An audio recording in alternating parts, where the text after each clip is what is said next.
Lubog pa rin sa baha ang Davao del Norte dahil sa patuloy na pag-ulang dulot ng bagyong Krising.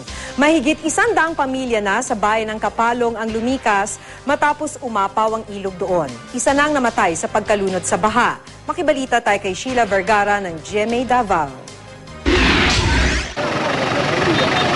Pasado alas 12 kaninang hapong gabi nagsimulang tumaas ang level ng tubig sa Libuganon River sa Kapalong, Davao del Norte. Dahil sa matinding pag-ulan, tuluyang umapaw ang ilog. Binaha ang mga barangay sa paligid. Ang mga alas 3:30 siguro, ang mga alas 3:30 ang pagbulo sa tubig. Sa bilis ng pagtaas ng tubig, ilang minuto lang nalubog ang gusaling pinagtatrabahuan ng isang gwardya. Sa kasawiang palad, nalunod ang gwardya habang nililigtas umano ang kanyang mga kasamahan. So nabitik ang NTL sa kakusog sa tubig, naanod siya. Pinasok din ng baha ang maraming bahay kaya lumikas ang mga residente. Isa ang pamilya ni Noy Cortez sa mahigit 100 pamilyang lumikas. Nananatili sila ngayon sa isang pampublikong paaralan. O anay mabilin dito kay tungsan ng tubig kusog ay di namin katabog diri.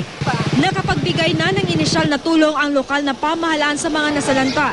Kailangan nila ngayon ng pagkain at inuming tubig. Inaalam pa ng lokal na pamahalaan ang lawak ng pinsala ng pagbaha. Sheila Vergara, Nagbabalita, Pilipinas.